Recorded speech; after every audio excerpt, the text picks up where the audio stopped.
आपला मुलगा अभ्यास करत नाही म्हणून आपल्या मुलाला दे दणादण फटके मारणाऱ्या पालकांनो, खास करून तुमच्यासाठी हा व्हिडिओ. आपल्या मुलाला हुशार कसं करायचं किंवा हुशार कसा होतो या व्हिडिओच्या माध्यमातून मी तुम्हाला सांगत आहे. मित्रांनो, हा माझा मुलगा आहे. नाव सांग तुझं? स्वराज मनोहर इनामे. हो, हा माझा मुलगा आहे आणि विशेषतः याच्या अभ्यासाबद्दल थोडक्यात तुम्हाला माहिती सांगतो. याचा अभ्यास सध्या कसा चालू आहे आणि त्यानंतर पालकांनी काय केलं पाहिजे यावरती मी तुम्हाला माहिती सांगतो. मित्रांनो, तू सांगा एकदा, कितवीला आहे तू आता यावर्षी?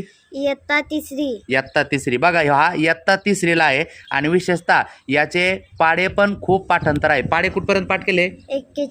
41 पर्यंत पाढे पाठ केलेले आहे. तू मराठी शाळेत आहे की इंग्रजी? मराठी शाळेत. शाळेचं नाव सांग? जिल्हा परिषद प्राथमिक शाळा वाटत नंबर 1. हा, मराठी शाळेमध्ये माझा मुलगा आहे, कुठल्याही महागड्या शाळेमध्ये माझा मुलगा नाही. बरं, पाढे 41 पर्यंत पाठ केले. आता सगळे पाढे या ठिकाणी तुमच्या समोर म्हणून दाखवत नाही, कुठला एक सांगतो, अवघड विचारतो. 39चा पाढा सांग बरं. 39 39 39 78 39 117 39 चौक 156 39 5 195 39 संग 224 39 7 263 39 8 312 39 9 351 39 10 390.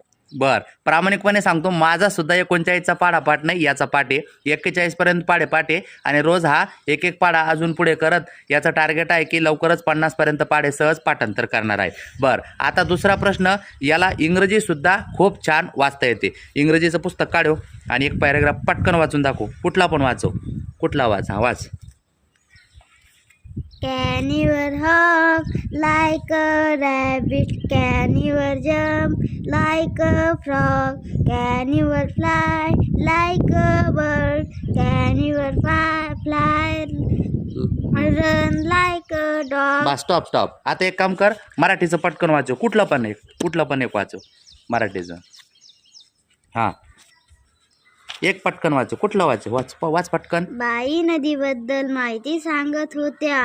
शेवटी बाई म्हणाल्या, उद्या नदीचं चित्र काढून.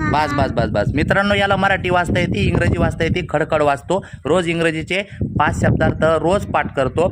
विशेषतः याचा मी कुठल्याही पद्धतीने स्वतःहून अभ्यास करत नाही. तुमच्या जणाची भरपूर जणांची तक्रार आहे की मुलं मोबाईल बघतात. हा मोबाईल पण बघतो आणि हा खेळतो पण. याला मी कुठलंही बंधन टाकत नाही. मला सांगायचं तात्पर्य या व्हिडिओमधून एकच आहे की आणि याचं जनरलवाले सुद्धा खूप फास्ट आहे. याला बरेच प्रश्न विचारू शकतो, परंतु आता वेळ कमी आहे म्हणून सांगतो की या व्हिडिओच्या माध्यमातून मला एकच संदेश द्यायचा आहे की मुलांना हाणून मारून शिक्षण होणार नाही. त्यांच्या मनामध्ये शिक्षणाबद्दल फक्त गोडी निर्माण करा, चांगलं वातावरण तयार करा. असं केलं तरच ते चांगले शिकतील. हाच मला या ठिकाणी संदेश द्यायचा आहे. धन्यवाद. व्हिडिओ आवडल्यास लाईक, सबस्क्राईब